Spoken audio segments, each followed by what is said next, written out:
What is up, guys? Welcome to another Seward Park video. First off, this week, I apologize. I'm a little bit sick, under the weather.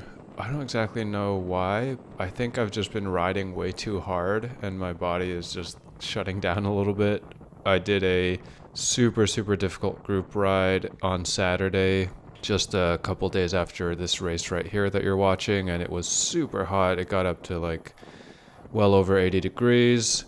I did like 340 TSS or something absurd. I was just feeling so good, but ended up really not recovering or sleeping well that day because I was at a barbecue. And then, I don't know. I got this sort of fever, cold, chills. So we are out. I think it's okay. I really needed some rest anyway. I did 2 back-to-back 14-hour weeks and then a 15-hour week.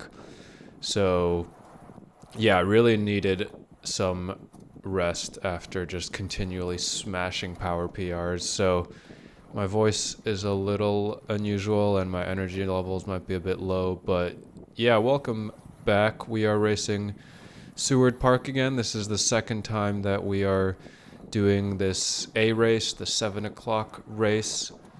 And let's see if it is any easier this week or if I'm able to be more active. So I actually had some thoughts after last week's race regarding kind of what went well and what didn't go well. So I talked about the hill a lot and how hard it is, but actually in terms of RPE, I'd say the hill was not the worst.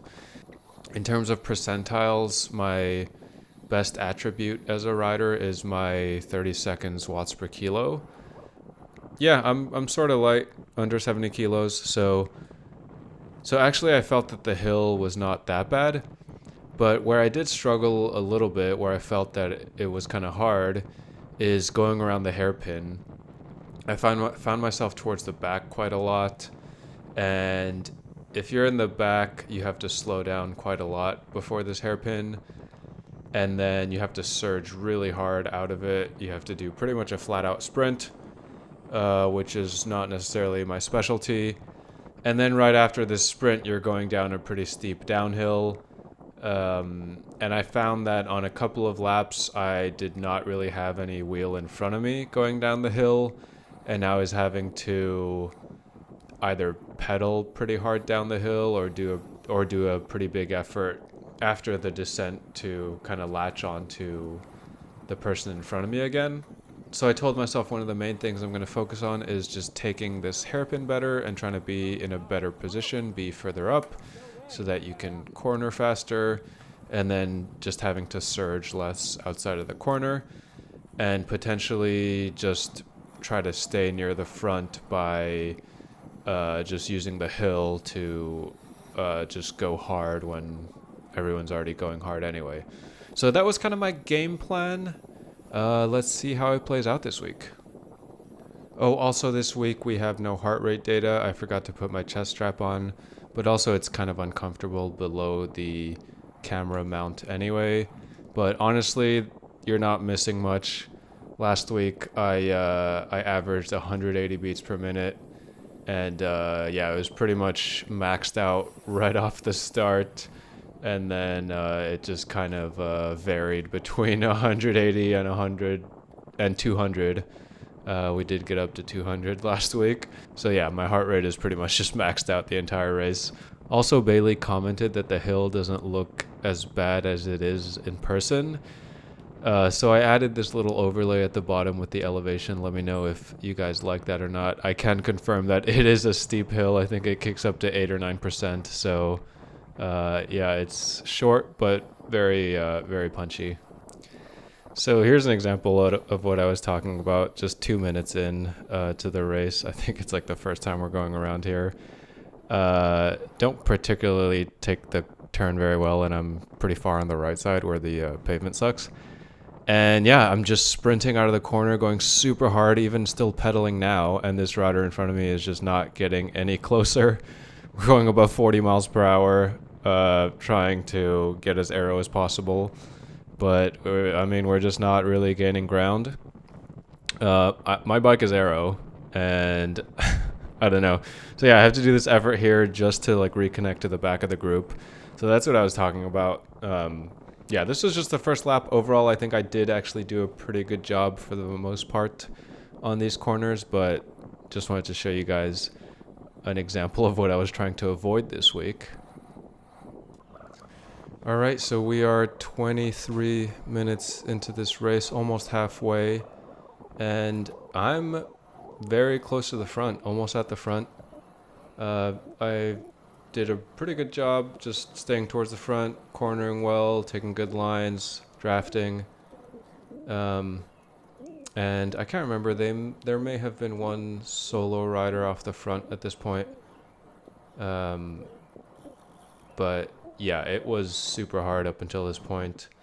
I think we had averaged like 285 normalized up until this point. And yeah, these two riders here, the green Fount rider and the blue Expeditors rider, they're both extremely strong. They were super active in the race, either chasing or counterattacking. And they did eventually get into a breakaway that stuck. But I will show that when it happens. This corner here, the blue guy takes it kind of easily. So I go past him. And as you can see, you can definitely super tuck on this hill. This rider in front of me is pedaling on this very steep gradient because of how efficient this super tuck is. You can see from the guy in front. Yeah, I've been practicing my super tuck, but like I mentioned, I can't really do it with the camera, and I'm not super confident doing it just yet. It doesn't necessarily feel like I'm going faster when I super tuck, but I think that's just how it is because of, I don't know, like the airflow or something. But yeah, this kind of acceleration goes. I am sort of able to bring it back. I didn't have the snap to just jump into it, so I think I just dragged everyone with me as well, pretty much the whole field behind me. But yeah, I pretty happy just, being part of this race, being close to the front, being able to at least, witness the action going on between these two riders that are way stronger than me. They are attacking once again. I'm really not. I'm only able to just barely follow. But yeah, I think we did a good job this week. I was feeling pretty decent. But yeah, we were not able to get into the breakaway. Let's see when that happens. Here we are a little bit later. We are 36 minutes in. I think the field is still together. The breakaway that eventually ended up going has not formed just yet. I can tell because I can still see some of the riders that I know were in it. But yeah, we were going pretty hard at this point. I'm pretty far in the pack, but like I said, I was feeling good on the hill, so I just keep the power on the pedals just as we crest the hill here and pass a couple of riders, and you can see that there's a breakaway forming. Pretty big gap here just ahead of me. I put my head down and try to close it down, but I'm just not really going hard enough or fast enough with this turn coming up. But yeah, I think this is too large of a group in front, and it does end up being brought back. I'm looking around because I know that I'm not going to close this down, especially on the downhill. So I kind of sit up. I'm waiting for people to come around me, but they don't for some reason. I'm really not going that fast, only 36 miles per hour on this downhill. You can go way faster. But yeah, I'm just waiting for someone else to close it down. It's a pretty big group, so yeah, there we go. People do eventually come around, and I'm able to get back into the draft. All right, here we are 40 minutes in, and I think this is a deciding point in the race where the breakaway happens. Up until this point, it's been just non-stop attacking, counterattacking, surging, just extremely, extremely hard. I'm kind of mid-pack, maybe a little bit closer towards the back. Going down this hill here, you can see that I think the main group is pretty much... Oh, actually, yeah, you can see in the distance here some people are accelerating. And I think the breakaway forms right around here. I thought that Fount Rider ended up in it, but there's definitely a group going here. It looks like people are kind of soft pedaling, letting the gap open up. I was not chasing it. I mean, I'm just sort of soft pedaling here, still doing over 200 watts. But yeah, I think this is when the breakaway happens. People are still gonna surge, especially up this hill here. I think we end up taking it pretty hard. Yeah, I'm sprinting here well above 600 watts, sprinting up this hill, trying to close the gap down. But yeah, I do not end up getting into the breakaway here. I think even the rider in front of me, maybe he ends up bridging. I think he actually doesn't. But yeah, I think I'm like shaking my head here saying I'm not going to pull that down. But yeah, here I let a couple riders pass me. And I feel like there's still more action because I thought the Fount Rider had gotten into the breakaway, but I'm pretty sure right now he's behind me. But that guy just had so much power. I think he just maybe sent an attack at some point. Or maybe I'm misremembering and he didn't get into the breakaway. But yeah, at this point, like, the breakaway has established itself. We can't even see it anymore. I'm on the front, unfortunately, because I think most people had teammates represented. So people were just sort of soft pedaling, letting it open up. But yeah, let's see what happens. People come flying past me. That's just what happens when you're first wheel and you're not going fast enough. There's that Fount Rider, 134. He's still with us, so that guy is super strong. I thought he was in the breakaway, but maybe not, because at this point the gap has just increased a pretty good amount, I think, because we weren't going too hard. But maybe right here, I think right here he attacks on the top of this hill and then we never see him again. I think that's probably what happens. The rest of us are just all not strong enough. We're cooked. We are 43 minutes in. People either had teammates or they were just not really strong enough.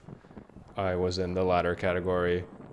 But yeah, we were pretty much just in group 2 here, and it was pretty obvious that we were never bringing that breakaway back. So here's the very last lap of the race. There's the bell. At this point, yeah, we're in group 2. It's clear we're not catching that breakaway that went. I think it ended up being 6 or 7 riders. Good team representation and just extremely strong riders overall. I feel like I potentially had a chance to get into the breakaway. I was in like an okay position for most of the race, but yeah, I think even if I had, I just don't have the power just yet. Like, some of these guys are just insanely strong and I still have a lot of work to do. But even within our second group here on the very last lap, there's a couple of gaps forming. People are dropping wheels. So yeah, this is basically the end of the race. I'm just so cooked, so done at this point. I thought, to my surprise, that this week would be easier because it kind of felt like people sat up once the breakaway went. But actually, the data kind of surprised me. This week was harder than last week. even though last week everything stayed together. And the other thing that surprised me from the data is that the second half of the race was actually slightly harder than the first one, even though at that point a breakaway had gone and it kind of seemed like people were just letting the gap grow. But yeah, they must have been just completely hammering it in the breakaway. I feel like I rode efficiently and I was at least in a position to get into the winning breakaway if I had the legs and the power. But I mean, I definitely didn't. I didn't have the legs to A, like, get into the breakaway, and B, I'm sure I just would not have been able to hang with those guys. But yeah, I feel like I raced pretty efficiently, just, given where I'm at right now. So I'm pretty happy with that. And we'll be back next week for more, not this week. Definitely need some time to get over this sickness and recover. But I will see you guys in the next one. Thanks a lot for watching. Appreciate it. Please like the video. And I will see you guys next time. Peace out.